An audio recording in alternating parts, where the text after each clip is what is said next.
আজকে আমি তোমাদের সামনে স্পঞ্জিয়া নাম করে ওষুধটা নিয়ে আলোচনা করব। স্পঞ্জিয়া টোস্টা, পুরো নাম হচ্ছে স্পঞ্জিয়া টোস্টা। ওষুধটি গভীর ক্রিয়াশীল টিউবারকুলার রেমেডি, গভীর ক্রিয়াশীল টিউবারকুলার রেমেডি।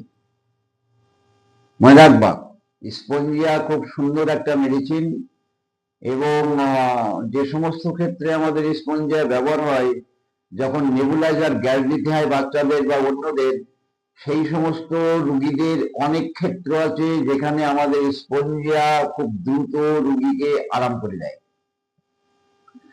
স্পঞ্জিয়া নামক ওষুধটা তৈরি হয় স্পঞ্জ থেকে। স্পঞ্জ স্পঞ্জ কিন্তু এক জাতীয় প্রাণী, সমুদ্রে পাওয়া যায় এদেরকে স্পঞ্জ। এই স্পঞ্জ থেকে আমাদের এই ওষুধটা তৈরি হয়। তুর্কি প্রদেশের স্পঞ্জগুলি ওষুধ প্রস্তুত করতে খুব ব্যবহার্য বা উৎকৃষ্ট ফল পাওয়া যায়। তুর্কি দেশের যে স্পঞ্জগুলি, সেই স্পঞ্জ থেকে ওষুধটা প্রস্তুত করলে ক্রিয়াফলটা খুব সুন্দর পাওয়া যায়। তাহলে কি বোঝা গেল? স্পঞ্জিয়া টোস্টা গভীর টিউবারকুলার রেমেডি অর্থাৎ অ্যান্টি টিউবারকুলার মেডিসিন, আর প্রস্তুত হয় স্পঞ্জ থেকে। আর সামুদ্রিক প্রাণী এগুলি এক জাতীয় প্রাণীর প্রাণী। আর তুর্কি প্রদেশের স্পঞ্জগুলি আমাদের ওষুধ প্রস্তুতে ব্যবহার্য। এই স্পঞ্জকে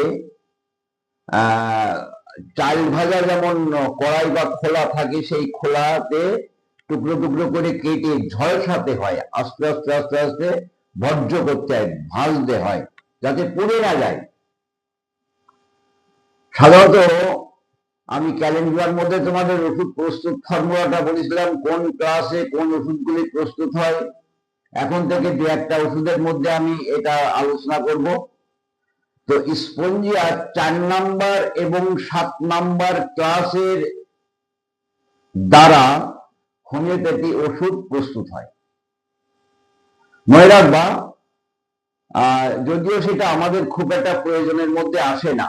আমাদের প্রয়োজনের মধ্যে আসে এই ওষুধের লক্ষণগুলি কেমন এবং কোথায় কাজ করে, এর মডালিটিসটা কি, অদ্ভুত অস্বাভাবিক লক্ষণগুলি কি। আমি প্রথম খণ্ডে সেইটাই নিয়ে আলোচনা করব, আর পরবর্তী ক্ষেত্রে এর রোগগুলি নিয়ে কিছু আলোচনা করব।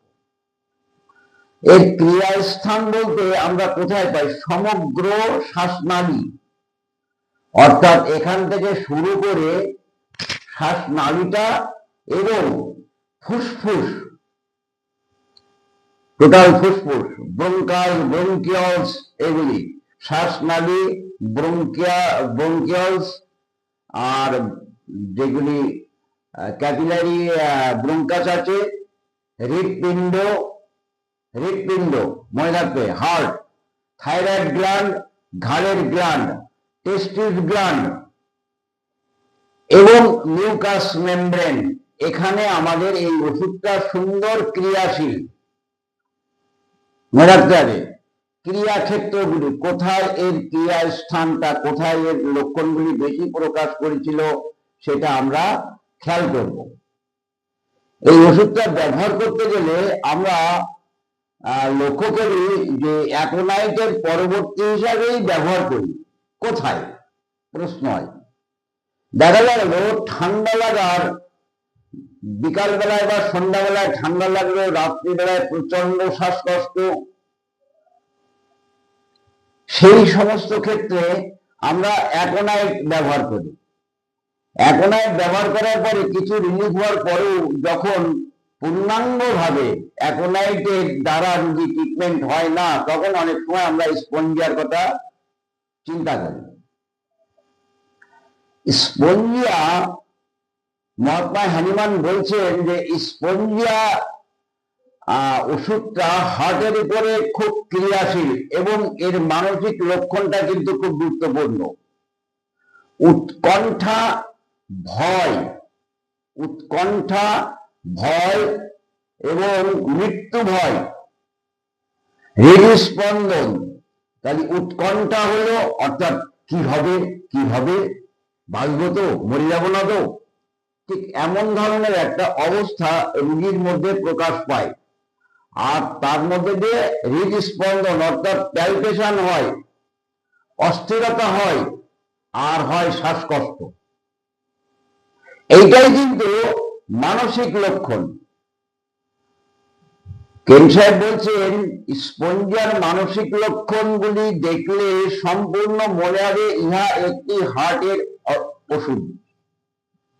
অর্থাৎ যে রোগীরই, তোমাদের এখানে একটা শিক্ষণীয় থাকলো, যে রোগীরই হৃদযন্ত্র আক্রান্ত থাকতে বা আক্রান্ত যুক্ত অবস্থায় লক্ষণ প্রকাশ করবে, সেখানে কিন্তু উৎকণ্ঠা, মৃত্যু ভয়, হৃদস্পন্দন এগুলি থাকবে।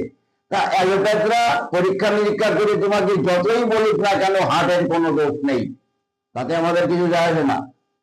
আমরা কি দেখি? কার্যগত পরিবর্তন, হার্টের কার্যগত পরিবর্তন, ফাংশনাল ডিসঅর্ডার, অর্থাৎ হৃদযন্ত্র আক্রান্ত হলে হৃদয় যদি আক্রান্ত হয়, মনের সাথে তার একটা টান আছে, কি আছে? উৎকণ্ঠা, ভয় এবং মৃত্যু ভয়। আর সাথে সাথে হৃদযন্ত্রের হৃদস্পন্দন থাকে। আর এই উৎকণ্ঠার, মৃত্যু ভয়, ভয়ের সাথে একটা অস্থিরতা থাকে, আর সাথে শ্বাসকষ্ট থাকে। স্পঞ্জিয়া কিন্তু অ্যাকোনাইটের মতন অত দ্রুত ক্রিয়াশীল নয়, তবে ক্ষেত্র বিশেষ অ্যাকোনাইটের স্থান কিন্তু স্পঞ্জিয়া অধিগ্রহণ করতে পারে। আমরা কিন্তু খেয়াল করব, রোগীর ক্ষেত্র, ওষুধের যে অবস্থা আর গতি প্রকৃতি, প্রত্যেক ওষুধের মধ্যে গতি প্রকৃতিগুলি আমরা কিন্তু একটু লক্ষ্য করব, যে এর গতি প্রকৃতিগুলি কেমন ভাবে চলছে।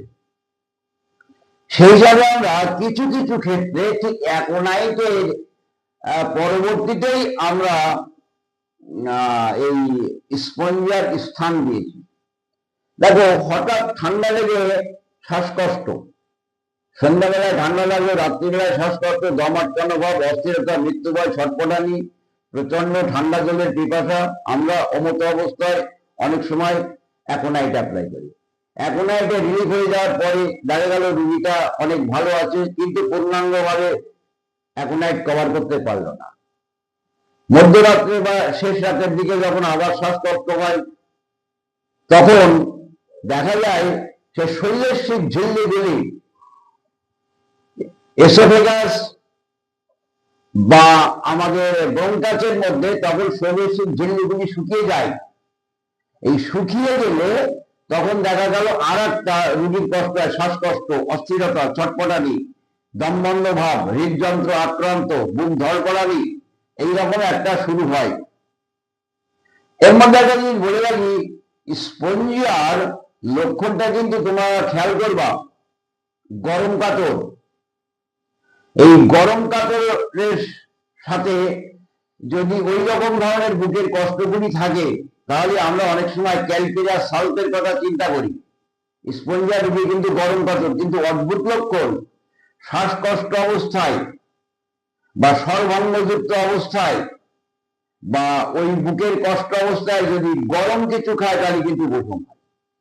এটা কিন্তু তোমরা মনে রাখবা।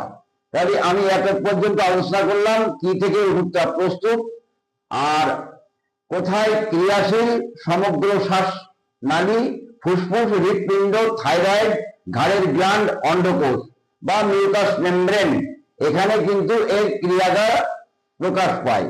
ধীরগতি, কিছু কিছু ক্ষেত্রে অ্যাকোনাইটের মতোই ক্রিয়া করে। আর এর মানসিক লক্ষণ উৎকণ্ঠা, ভয়, মৃত্যু ভয়, অস্থিরতা, হৃদস্পন্দন, ঠান্ডা লাগা আর শ্বাসকষ্ট। এই অবস্থাটা আমরা সাধারণত স্পঞ্জিয়া রোগীদের মধ্যে এর চিত্রটা, যে চিত্রটা, সেটা কিন্তু আমি তোমাদের বললাম। এরপরে কিছু লক্ষণ বলবো। এই হিসাবে আমি প্রথম খণ্ড এই জায়গাতেই সমাপ্ত করলাম, এরপরে দ্বিতীয় খণ্ড বলবো।